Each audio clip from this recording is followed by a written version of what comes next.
तीन तिगाड़ा काम बिगाड़ा। तीन बहुओं के रवैये से सासू माँ बहुत परेशान थी। दरअसल बात ये थी कि तीनों बहुओं में किसी बात को लेकर अनबन हो गई थी। तब से ही तीनों एक दूसरे से मुंह फुलाए रहती थी। ना कोई सीधे मुंह किसी से बात करती, ना किसी का कहना मानती। पड़ोसी भी इस बात को जानते थे और जाने कैसे कैसे बातें भी करते। इसीलिए सासू माँ ने तीनों बहुओं को तुरंत अपने कमरे में बुलाया।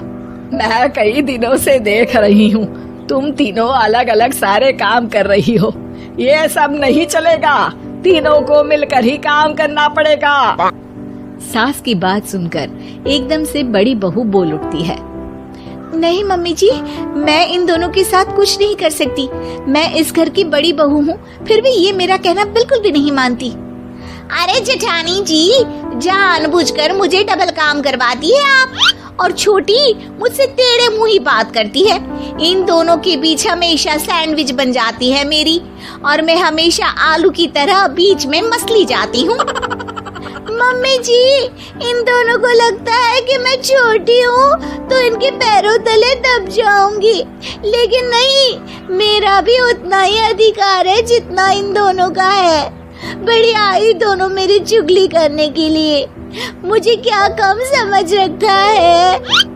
तीनों बहू एक दूसरे से बहस करने लगती है और सास दोबारा ये देखकर टेंशन में आ जाती है और सबसे कहती है, चुप हो जाओ, अब से तुम तीनों सारे काम एक साथ करोगी।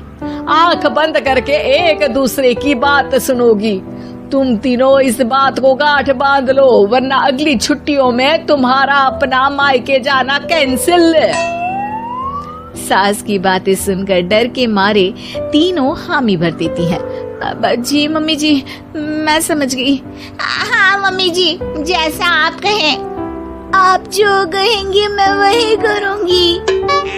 तीनों बहू सास की बात को गांठ बांध लेती है और वादा करती है कि अब से सारे काम वो तीनों एक साथ मिलकर ही करेंगी। ये सब देखकर सास खुश हो जाती है और वहाँ से चली जाती है। नीचे जाकर वो देखती है कि घर में शर्मा जी आए हुए होते हैं। सास जोर से आवाज लगाकर कहती है, अरे बहू, जरा चाय बनाकर तो लाना, शर्मा जी आए हैं। सास की बात सुनकर तीनों बहू तुरंत किचन की ओर भागती है और चाय बनाना शुरू कर देती है। मुझे तो एकदम मसाले वाली कड़क चाय पसंद है, तो हम शर्मा जी के लिए मसाले वाली चाय ही बनाएंगे। अरे नहीं दीदी, गर्मी के मौसम में मसाला चाय कौन पीता है? मैं तो शर्मा जी के लिए इलायची वाली चाय ही बनाऊंगी। ये कैसी बात कर रही हैं आप दोनों? मेरी मम्मी ने सिखाया है कि मेहमान को ज्यादा दूध और शक्कर वाली चाय देनी चाहिए, वरना वो घर वालों को कंजूस समझते हैं। तो मैं तो शर्मा जी को ऐसी ही चाय दूंगी। तीनों बहुएं अपने अपने तरीके से चाय में शक्कर, मसाला, पत्ती सब डाल देती है। उबलने के बाद तीनों मिलकर चाय बाहर लेकर जाती है और शर्मा जी और सासू माँ को देती हैं। चाय पीने के बाद शर्मा जी सासू माँ को देखकर शर्मा जाते हैं और शर्मिंदा महसूस करते हैं कि आखिर उन्होंने चाय पीने के लिए हामी क्यों भरी। सासू माँ भी चाय पीना शुरू करती है और कहती हैं, अरे बहू, ये कैसी चाय बनाई है? चाय है या मीठे दूध की बासुंदी? हाँ, चाय अच्छी नहीं लगी क्या? कोई बात नहीं, हम पराठा बनाकर लाते हैं। चलो चलो अंदर। हाँ हाँ चलो, हाँ आती हूँ मैं भी। नहीं नहीं, मेरा पेट चाय ने ही चौपट कर दिया, वही काफी है। पराठे से पोपट नहीं करवाना, मैं तो चलता हूँ। शर्मा जी चुपचाप पतली गली से निकल जाते हैं। अगले दिन सास बहुओं से कहती है, अरे बहू, जाओ जाके ऊपर के गेस्ट हाउस की सफाई कर दो। कल हमारे यहाँ मेरे दूर के रिश्तेदार आने वाले हैं, तो पूरे कमरे को चमका देना, समझी? तीनों बहू सास की बात को मानकर ऊपर सफाई करने चली जाती हैं और तीनों कमरे की सफाई चालू कर देती है। बड़ी बहू मकड़ी के जाले साफ करती है, तो बीच वाली झाड़ू लगाना और छोटी वाली सर्फ डालकर जमीन धोना शुरू कर देती है।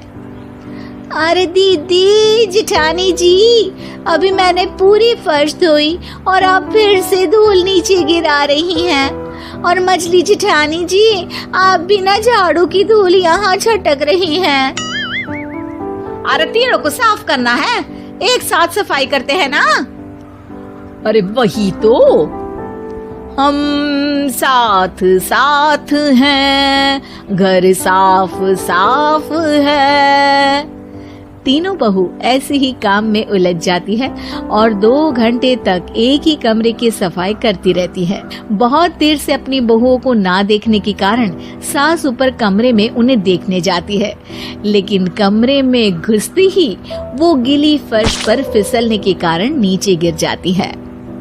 ओरी मोरी मैया, हड्डी मरोड़ के रख दी। आए मेरी तो कमर ही टूट गई रे। तीनों बहुएं सास को उठाती हैं और बिस्तर पर सुला देती है। अरे मेरे हाथ पैर दर्द कर रहे हैं, दबा दो, आराम मिलेगा। हाँ जी माँ जी। अरे जी माँ जी, जी माँ जी। और तीनों बहुएं एक साथ सास के हाथ को दबाना शुरू कर देती है।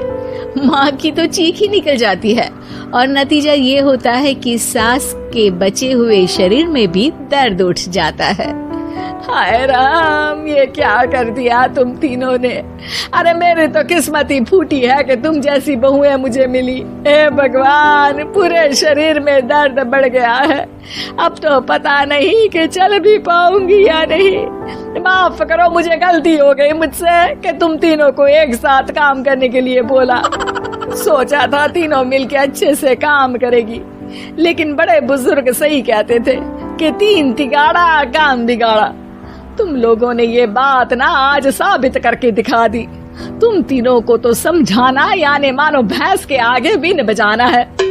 तुम्हें अकेले अकेले काम करना है ना, तो अब से तुम अकेले ही अपना अपना काम करो। तीनों बहुएं वहाँ से जाने लगती है। अरे कहाँ जा रही हो? आप ही ने तो कहा कि अपना अपना काम करो, तो मुझे मुल्तानी मिट्टी लगानी है। अरे मुझे भी तो नेल पॉलिश लगानी है, मुझे ना मेहंदी लगानी है। सास अपना सर पीट लेती है और कहती है, अरे मुझे भी लगाना है कुछ। क्या माँ जी? क्या माँ जी? क्या माँ जी?